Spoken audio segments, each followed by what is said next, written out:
جس سے گلی گرمی بہت ہے، کیا ہوتا ہے اس لیے نہیں کرتا، وہ ٹھنڈک بہت ہے اس لیے نہیں کرتا، ختم ہو جانا، کیچڑ بہت ہے رستہ میں، بارش بہت ہے اس لیے نہیں، گالیاں دے رہے ہیں اور دوسروں کی لکڑیاں جلا رہے ہیں، وہاں بیٹھ کے گالی بول رہے ہیں. یعنی نیچے سے گرم گرم بھی گناہ اور اوپر سے زبان سے بھی گناہ، اور ان دونوں کی گرماہٹ جب جہنم میں ملنے والی ہے اس کی کوئی فکر نہیں ہے. ہم سوچے کیا کیا کر رہے ہیں. چوری کا گناہ الگ،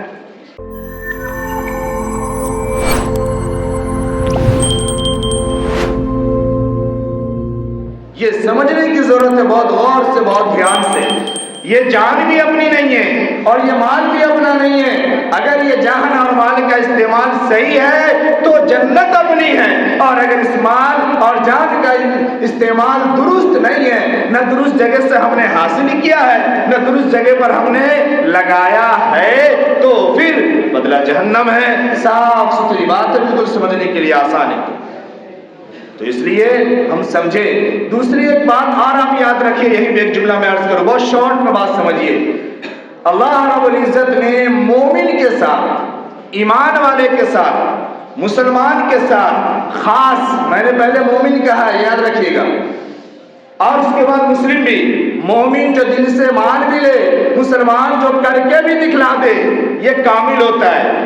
صرف مان لینا نہیں، صرف مان لینا نہیں. آج ہم سب ماننے والے ہیں، کرنے والے نہیں، یاد رکھیے گا. اور کرنا ماننا دونوں شرط ہے.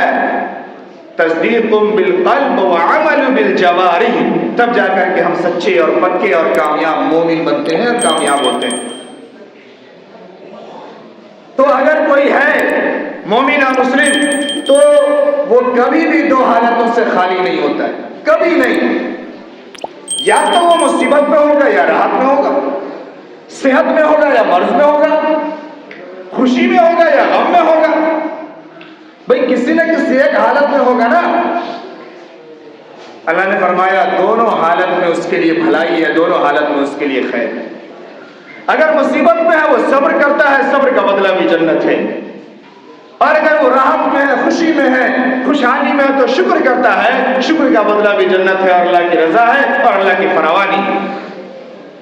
تو دونوں حال ہمارے لیے اچھے ہیں. شرط یہ ہے کہ ہم ان دونوں کو سمجھیں اور سمجھ کر کے زندگی گزاریں. تب اگر ہم نے نہیں سمجھا اور یوں ہی بس صبح کے وقت میں ہم اٹھ جائیں اور شام کے وقت میں سو جائیں، بس یہی ہماری زندگی اگر چلتی رہی تو دنیا بھی ہماری تباہ و برباد ہو رہی ہے اور آخرت میں بھی ہمارا حال کچھ اچھا ہونے والا نہیں ہے.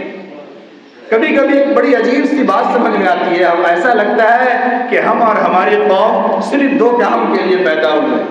ہماری قوم جب صبح اٹھتی ہے تو سب سے پہلے کھانے پینے کے پیچھے پہنچتی ہے. سب سے پہلا کام جو ہوتا ہے وہ کھانے پینے کا ہوتا ہے، سب سے پہلا کام.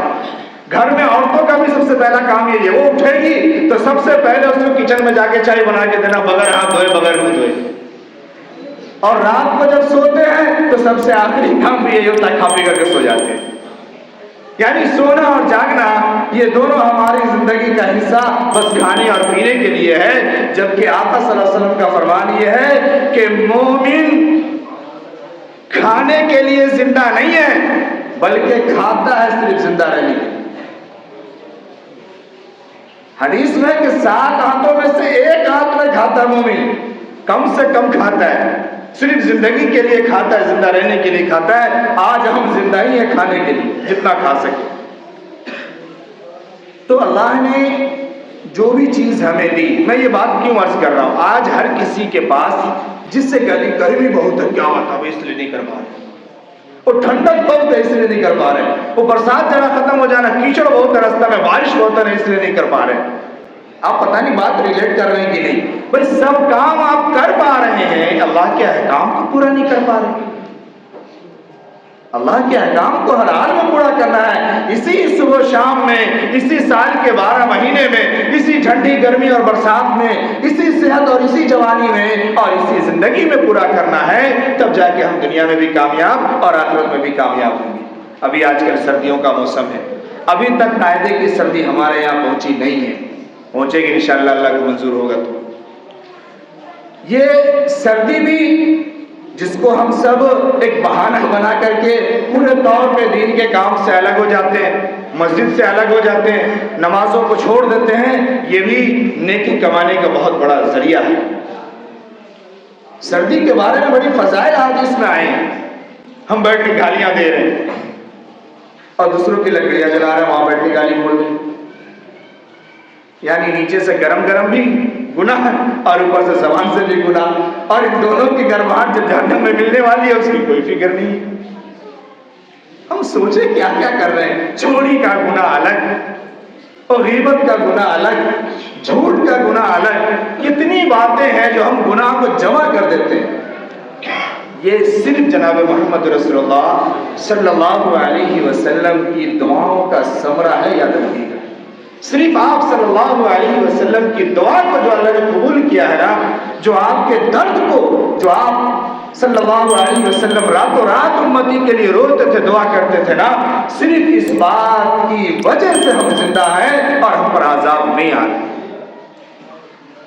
اللہ نے ایک ایک گناہ پر قوم کو تباہ کر دیا تھا، معلوم ہے؟ قرآن کو پڑھیے، کسی قوم میں ایک گناہ آیا کہ وہ نام طور میں کمی کرنے لگا، تباہ،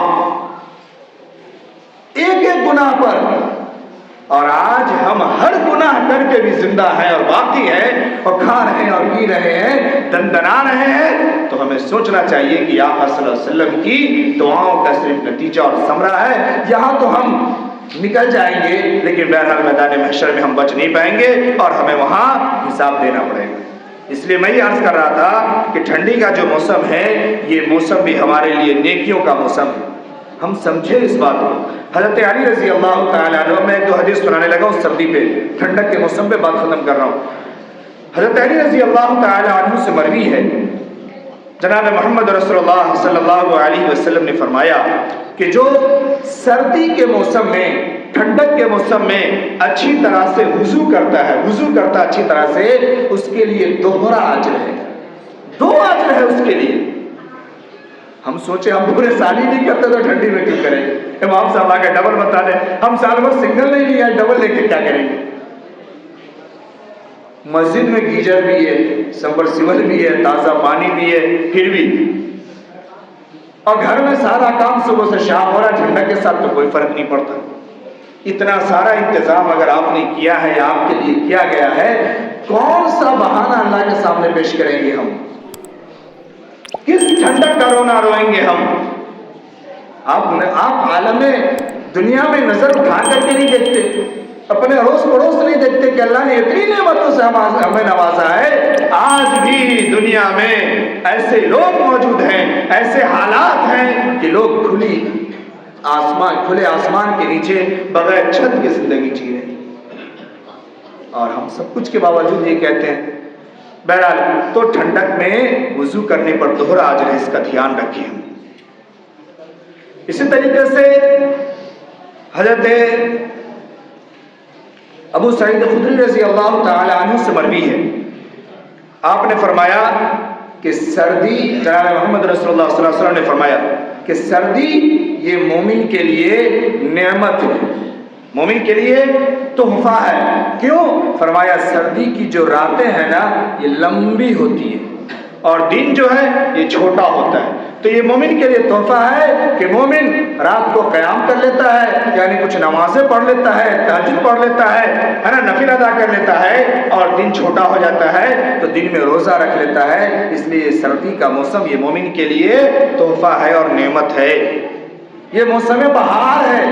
حدیث کے الفاظ کیا ہے کہ سردی یہ موسم بہار ہے، نیکی کمانے کا سیزن ہے۔ اچھا، ٹھنڈک کے ہی موسم میں ہمارے یہاں الگ الگ جگہوں میں میلہ لگتا ہے، اس میلہ میں جانے کے لیے لوگوں کو ٹھنڈک نہیں لگتی ہے، لیکن اس ٹھنڈک کو جو نیکیوں کا میلہ کہا گیا اس سے ہمیں کوئی فرق نہیں پڑتا، تو ہم اس بات کی فکر کریں۔ عبداللہ ابن مسعود رضی اللہ تعالی عنہ جو فقہائے صحابہ میں سے ہیں، آپ فرماتے تھے مرحباً بالشتا مرحباً بالشتا، ٹھنڈی تیرا استقبال ہے، سردی تیرا استقبال ہے۔ کیوں؟ اسی وجہ سے کہ اس میں عبادات کرنے میں آسانی ہو جاتی تھی اور ہم عبادت کرتے تھے۔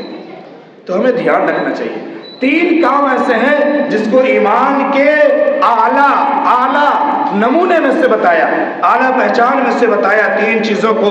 یہ عبداللہ ابن عمر رضی اللہ تعالی عنہ سے مروی ہے، فرمایا سردی کے موسم میں غسل جنابت کا جلدی کرنا، اگر کسی کو غسل کی حاجت ہے جلدی غسل کر لے، ایسے وقت میں غسل کر لے کہ کوئی نہ دیکھے، یہ ایمان کا تقاضا ہے۔ ہم سب کچھ کر لیتے ہیں، غسل نہیں۔ جب ہمارے نوجوان کو آپ پکڑ لیجئے، کنوارے کو بھی پکڑ لیجئے، حدیث میں تو جنابت کی بات ہے نا، کنوارے کو کسی کو پکڑ لیجئے، ہم ناپاک ہیں، پتہ نہیں وہ کس چیز کو ناپاکی کہتے ہیں اور ناپاکی سمجھتے ہیں، ناپاکی ہے کیا معنی ہے۔